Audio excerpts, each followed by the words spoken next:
Regarding mining, I think the general outlook for this year, if you look at the global economy, is one of what the World Bank calls darkening skies. In other words, growth this year globally won't be as good as last year. In fact, the World Bank is rather disappointed. And there are many reasons for that. One implication of that is commodity prices won't perform all that well, in the opinion of the World Bank and many others. In South Africa, by the way, the figure I quoted was not sports sciences, but the sports economy. So hosting events, attending events, playing golf, buying all the necessary apparel is indeed in South Africa the case that our sports economy is a bit bigger than our gold economy and also employs more people. Mining in this country, its contribution to the economy is around about 8.5% to gross value added, which is a very important 8.5%. And mining does remain, if you look at our exports, more than half of our export revenue comes from mining and agriculture. In that sense, crucial. In the sense of contribution to the local economy, not as big, but a very important 11%. Much lower than 30, 40 years ago, it was close to 40%. And I think the other important point is that, and it's perhaps an often used or even abused word, in many ways mining in Africa and South Africa is being viewed by some as almost a sunset industry. Now, of course, that's a generalization, differs from commodity to commodity. But as we also know, commodity prices are very much in the laps of what's happening in China. Growth in China is slowing down. They're moving away from manufacturing towards services, which implies a slowdown demand for commodities, and they're moving from investment spending to consumer spending, also a slowdown in commodities. The other question I think was kind of addressed to me was the very first one about growth and unemployment. I think it stands to reason. I mean, I think we can take that as a given, that we need more growth and more employment. What I did mention briefly is that we might get superb growth. It won't necessarily create jobs. We don't need the human factor anymore to bring about production of goods and services. And if we do want to really make inroads into unemployment, then we probably need a growth rate of at least 6%, and it has to be at 6% for at least 20 years. That's the recipe for success if we look at countries like China and the likes. So you can go from where we are to where we want to be. We need 6% growth for 20 years in a row, and it must be inclusive growth, to use what's become a cliche these days. I don't think anybody will dispute the fact we need more growth, but growth must be seen as a means towards an end, and not an end anymore. Just as labor is a means towards an end, producing goods, and not an end in itself. Inspired as I am by Bertolt Brecht, who argued that because things are the way they are, things will not stay the way they are. I think if we go for the traditional kind of tripartite business government labor type CODESA, then I would agree with my colleague that I think the positions are enormously entrenched. But I do think that there's an opportunity now to expand that tripartite structure to what some of you will know I've described as a quintagonal model. If you look at the data, for example, from the Global Talent Competitiveness Index, we've just launched a think tank for the future of South Africa in terms of its human resources. On the Global Talent Competitiveness Index, if you look at the relationship between business and government, then out of 119 countries, South Africa rates 101 out of 119. If you look at the relationship on that index between business and labor, then South Africa out of 119 countries rates 119. So given that status, I think Ibrahim's quite correct, that the positions are really entrenched. But I think that there are some shifts happening which do present some opportunities. One of those opportunities is, in a sense, what we're doing here today. What you're seeing here today is something you just didn't see 30 years ago. This is a business school leaving its so-called ivory tower, going into an environment where they can be confronted by any idea, any question, any thought. That, I think, shows an enormous amount of courage on the part of a business school like this. Now, I think, therefore, if the academic community can demonstrate a little bit more courage like this, they may be able to offer the kind of neutral convening space and the kind of science, data, informed decision-making which may in fact contribute to a more balanced view than the traditional tripartite version, which I don't think will work. I agree with Ibrahim. And then I think civil society is not really represented. And here I think Martin can help us a lot. We know that citizens no longer feel in real time that governments represent them. Even on the kind of classic kind of Brexit, Trump kind of thing, the voter just doesn't feel on a day-to-day basis that a government represents them. So I do think that one of the options is that technology might offer a more real-time engagement with civil society. And then instead of business, government, labor with the figures I've illustrated, you then have business, government, labor, academia, or research institutions, and civil society, which I think does make for a more balanced version and could offer a way out as a new kind of CODESA, if you like. Just perhaps a slightly back to Marius's initial, perhaps the gist, and maybe I'm reading things of what he's saying there, moving away from the idea of a social pact, I think we must point out that for most of this country's history and policy-making history, most so-called plans, economic plans, have been 5-year plans. And this is not just since 94, but years before that. And then, of course, we saw back in 2011, which is, almost 8 years ago, the launching of, let's call it Vision 2030, with a great deal of excitement, because for the first time ever, regardless of the contents, we have a slightly longer, roughly 20-year plan. For various reasons, maybe that plan has kind of been filed for the last 8 years. But one would hope, and maybe we're putting too much faith into this, that with Mr. Ramaphosa having been the vice chair of that commission, and now obviously president, one would hope that he's a champion of at least the idea of a long-term vision. And perhaps in terms of, and I personally believe we need that thing to be revamped. It's 8 years old. But I think the notion, the idea of a 20, 30, 40-year plan is wonderful, and maybe that is where, in that fashion, the various stakeholders could get together and make meaningful contributions. I would agree the challenge is inviting the right people, because getting the buy-in of all the constituents and stakeholders, if not done correctly, could be perceived as being exclusive. But maybe under the auspices of this longer-term plan, a rethink, a revamp, maybe I think that is where a new leadership might come to its right. We had the Van Zyl-Slabbert Commission who looked at reforming our current electoral system into a mixed system where there will be proportional representation with party lists and then some direct form of representation. The problem in ancient Greek and the Western tradition, at least where democracy comes from, it was a form of direct participation, obviously only by males above the age of 18, very much exclusive of women and people that were not Greeks. But the point of the matter, the idea of a direct participatory democracy is simply impractical, in big populations like ours. You can do that if you've got a fairly sophisticated system like Switzerland, where you can have referenda regularly, even on executive pay, as they had recently, and whether shops should be open on a Sunday. Those are questions that people can vote on. But I don't know whether Ibrahim wants to say more. I think you're right. The reason why people feel that we are alienated from the actual decision making is that the distance between the representative form of democracy and the participative form of democracy is in disjunction. And that's why the earlier proposals were quite clever, because it mixed the two systems. It doesn't throw out the idea of participative, but it also creates space for representativity. So I think we have a democratic deficit in the surface, and we need to correct that if we can. I don't know whether just by the way, I'm not a political scientist. Oh? Thankfully, I'm not a political scientist. But I think you're absolutely right. It's a marvel to watch the House of Commons and the nature of the debates, because even when you have extreme views like those of Boris Johnson or Jacob Rees-Mogg, Theresa May can't get rid of them.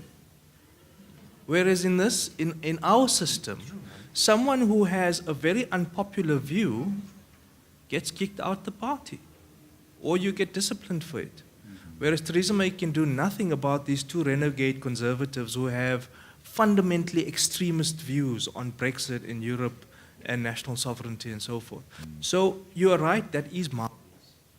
But to turn your point on its head, did you know that if we had a pure constituency-based system in South Africa, and depending on how you draw your constituencies, the ANC's majority would be close to 95%. There's been a modeling exercise which took this, and because of the demographics, the ANC's majority would be close to 90%. And you would have the same institutional malaise about oversight, about accountability, and about responsiveness. The second point to make is Prof is right about the Van Zyl-Slabbert report. And it is an exceptional model. The problem is that the constituencies are far too big. So if you take, just say the whole of Cape Town as a constituency, you will elect one representative for that seat. And you'll be covering everything from the Atlantic seaboard down to the Cape Flats with one representative. So unless you reduce the size of the constituencies, the kind of model won't work. So you can have multi-member constituencies. So you can say, okay, Cape Town will be one constituency, but in that constituency we will have a rank-ordered election, and the first 5 people who get the highest numbers will be representatives from Cape Town. But that model is used in Lesotho, and look where Lesotho is. So that model also doesn't work. Our local government system is a pure mix, completely pure, between first past the post in constituencies and proportional representation. And yet, 300 times a year, people want to burn a mayor's house, they want to take to the streets, burn a library, a community center, etc. So the problem in the deficit, Prof, you're right, there is a deficit in our democratic surplus. But that democratic surplus or deficit is not representational. It is institutional because oversight is not working, accountability is not working, and responsiveness is not working. For the gentleman at the back, I couldn't agree with you more in terms of the indigenous knowledge that's sitting within that village of Nigeria that you're from, or within the Durans or any local community. And I think part of what Lisa has advocated in terms of the education as well as the whole notion of experiential learning.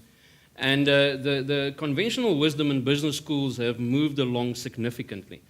We are of the opinion that our students could potentially learn more in a week visiting your community, working in your community, working in the field, sitting with the elders, having a conversation, maybe drinking a Zamalek or a Pinotage along the way, than sitting for a week in a classroom in Stellenbosch. That is the reality and the environment in which we are sitting in. I do not necessarily think that it is data versus the knowledge. The human ability to deal with to use the knowledge to deal with ambiguity, to make sense of incomplete information, is what makes it so powerful. I have one slide that I always use with my students to say is, humans are brilliant, slow, and inaccurate. Machines are fast, stupid, but accurate. And it's the combination thereof. So I do think we're moving into an era of data-based decision-making and dealing with data. And I do think we have to respect the knowledge of the individuals that we're sitting with. But surprisingly, in 1989, a gentleman with the surname of Davies modeled a technology that has shaped our thinking, modeled a theory that has shaped our thinking, the technology acceptance model. And that is as true for you using a mobile application like many people in Nigeria do, and in the Durings, by the way, as well, as says it should be useful, you should get value from that, and it should be easy to use. Now, whether that is a 1 million rand new self-driving electric Tesla, or whether it's a mobile phone application to help a subsistence farmer in Nigeria to get his or her produce to the market at the quickest possible time, it's the same fundamental aspects. So I think you would be surprised. You are saying that you don't know how to deal with data. You are a day or two away from knowing how to deal with data. Our typical MBA student is 5 or 10 years ago from respecting the knowledge, the wisdom, the insight, the ability, the soft human skills that you have developed over a period of time. So your learning curve is substantially smaller than what they are sitting with, because both of you need to learn from different sides of the continuum.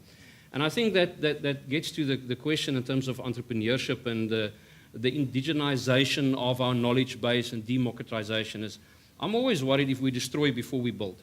In academia, we have the notion of standing on the shoulders of giants. That theory from Davis from 1989 is no longer used today. because Venkatash in 92 published a new version, and the latest version was published in 2012. So although the fundamental principles were laid in 1989, we know today a lot more, but we didn't destroy that to know more.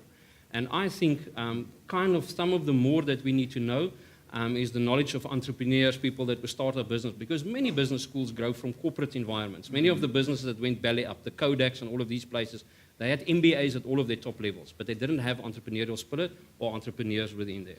And I think the successful business schools, of which we have 2 brilliant business schools within the Western Cape, embrace the notion of innovation, entrepreneurship, and all of these things. So it's very evident within Cape Town's business school, and it's very evident within Stellenbosch Business School as well.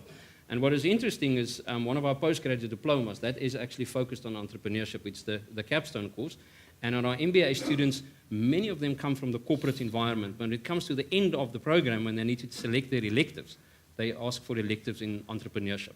And I now have 40 students that are going to do electives abroad, Mexico, Brazil, France, Germany, and all of these places. The most popular elective that they're going to do abroad is in entrepreneurship.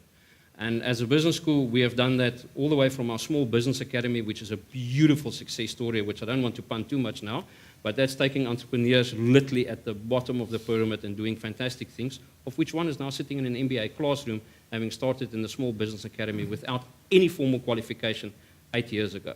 And I think it's that balance that we need to get right in terms of democratization. Don't destroy, appreciate what Pythagoras figured out in terms of triangles and what the Egyptians gave us in the written word and what the Greeks gave us in terms of so all of these things, but building on that. Don't think that is the absolute truth, specifically not in our particular context. I don't know how it was perceived when I stopped for 30 seconds and I replaced my batteries and all of these things. For me, there are 2 different ways here. The one is I could choose not to use PowerPoint. The other one is I could use PowerPoint. If I use PowerPoint, I need to be aware of the fact that I have a clicker, I need to communicate to the computer there at the back, and I need to be able to do that. If it doesn't work, then the choice is mine to be bitterly frustrated and throw my hands up in the air and scream blue murder, or figure out maybe that laptop is just 2 or 3 meters too far away, or maybe the batteries is getting flat. And that ability to make sense of that particular environment, first replacing the batteries, seeing it's not working, and then asking the gentleman to lift the laptop, move it 2 meters to the front, and then it actually starts working. That's what we talk in terms of the skill set, because I don't think it's about not using the PowerPoint. It's about understanding the potential points of failure and how do we deal with that. And the whole challenge, I think, in the world of technology is if we didn't have collaboration, every single electrical device would have a different plug. Remember the early days of mobile phones? Every mobile phone had a different plug to charge it. This was a Nokia, this was a LG, this was a this was that. At some stage, we started collaborating, saying, this doesn't make any sense. Why do we have 15 different connectors, except the Apple people? Why do we have 15 different connectors? So we standardized. And what we're seeing in terms of autonomous driving is you can have every automotive manufacturer all across the world developing their own batteries, their own engines, their own navigation systems, or you could have a global collaboration and saying, why don't we all contribute to one set of accurate maps? Why don't we all communicate with each other? So what we are seeing is the technology in terms of autonomous driving and all of these things is very, very far advanced. The lack of collaboration between the different vehicles on the road. And there was an article published 3 days ago where Ford, BMW, I think Renault, collaborated with all of the new suppliers of 5G phones, because they're saying yes, the vehicles could communicate with each other to navigate, to regulate the traffic and all of these things. But we're killing pedestrians. Why don't the vehicle communicate with all of the mobile phones, figure out where pedestrians are, and avoid that collision of the pedestrians? So it's that if we collaborate, if we change our thinking. And in artificial intelligence, a student of mine did really cool research a year ago. It's to embed the values, the principles, the ethics into a centralized pool of decision making. Because I think I mentioned that last year. If you buy a new autonomous vehicle and the vehicle is driving along at 120 km an hour, and there runs a South African and Australian in front of you on the road, who do you kill? Well, that's easy, it's always the Australian. But let's say it's 2 South Africans, so now this vehicle needs to make a decision. And unless we have a centralized pool of wisdom, where does the morality, the ethics, and all of this sit so that we have a common base in which all of this is based? I think, and as you pointed out, the real challenge is to match people's skills with what the market wants. And those skills I would like to call appropriate skills, which are not necessarily a university degree, what the market wants. It could be boiler makers, could be electricians, could be plumbers. And I don't think we have enough information, or young people don't have enough information about what kind of skills will be required. Business has a role to play. Employers have a role to play by informing the system, the education system, about the skills that you will require in 10 or 15 years' time, or 20 years' time. We can't expect the government or the Department of Education to know that you're the only ones who know what kind of skills your business will require in 10, 15, 20 years' time. You're the only ones. So if I wanted to find out what skills I should be offering at university, I should be asking you, not the other way around. I shouldn't be telling you, you should be telling me. So what I'm trying to say is it's a joint effort. Everyone's co-responsible. We also need to remember or remind ourselves that globally, the fastest kind of job creation is self-employment. Gone are the days where we are owed a job by some big corporation, if we ever were. We have to make ourselves appeal as attractive, not necessarily physically, but in other ways, as possible for the job market. That means the right kind of skills. And perhaps just another quick point, part of the problem is studies have shown that the starting wage in this country of someone who's either 19 years old or an apprentice is up to 60% higher than the world average. So people working for the first time here are actually rather demanding. And that is why we often see adverts, people looking for someone with 5 or 6 years of experience. Makes more sense to employ somebody with 5 or 6 years of experience at a certain wage, which is reasonable, as opposed to someone with 0 experience at a much higher wage than the world average. So it comes from all sides as to what we need to be doing. Yes, we have to look at the education from why do we educate. Now, at that, I can talk half an hour more about the philosophy that's saying education about truth, goodness, and beauty. The other one say it's become very functional of late, and that's a problem with the entrenched model, is this functionality of we do these subjects so that we can get a job, so we can go and work and retire. And that model is broken. It's disrupted. We can't now say what jobs we will have in 5 years because they haven't been created yet. Even going deeper in the horizon, 20 years, we've got no idea.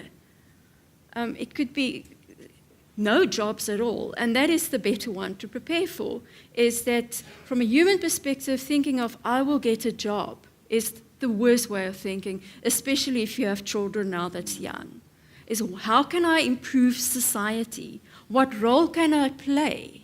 How can I better society? How can I be a better person? How can I help through social entrepreneurship or real entrepreneurship? And then, of course, interesting thing about Google is that the highest, one of the biggest searches was survivalism, because that's where a lot of people are. Now, not only the homesteaders that does homeschool and they produce their own electricity and everything on their own property, but that's on the increase. And it's no longer a frowned upon model if you say, I will provide for myself, be it a job or be it your own vegetables or be it your own electricity. And that is where we have to move, post-job, because that's society we're moving into. Well, I think in a certain sense, you are civil society, so I should ask you, what are you going to do? You mentioned participating in the protests a couple of years ago against around about Prab and Gordon. Now, are we talking about 50,000 people, 500,000, 5 million, 10 million, pick any of those numbers, it's a small part of the total population. I think part of the problem is that we have become apathetic, not pathetic, but apathetic. And we kind of just sit back and say, okay, what will be, will be. I think if I may be very almost presumptuous and not very, perhaps a little bit nasty, but without even realizing it, we often tolerate corruption and crime and the like. So I must confess, yesterday I opened up my mail, I got a speeding ticket. So I'm a criminal. And many of us, I think, travel at 130 kilometers an hour and we don't get caught, and we're actually very chuffed, very proud of ourselves. Aren't we clever? The stupid people couldn't catch us. We got away with it. I've heard people saying that doesn't really count, that's a soft crime. I'm not quite sure what that means. Or returning from overseas and going through the green line, nothing to declare. Whereas deep down I should go through the red line. if we go through the green line and don't declare, we are displaying criminal behavior. I'm not being, I'm talking about myself as well, I'm not casting any aspersions. But without even realizing it, we tolerate these things. In many countries, you just don't drive a car if you've had a bit of alcohol in the last 2 or 3 hours. You just don't do it. Not because you're not allowed to, you just don't do it. It's just part of your discipline. You know, if you don't exceed the speed limit, just don't do it. It's not on.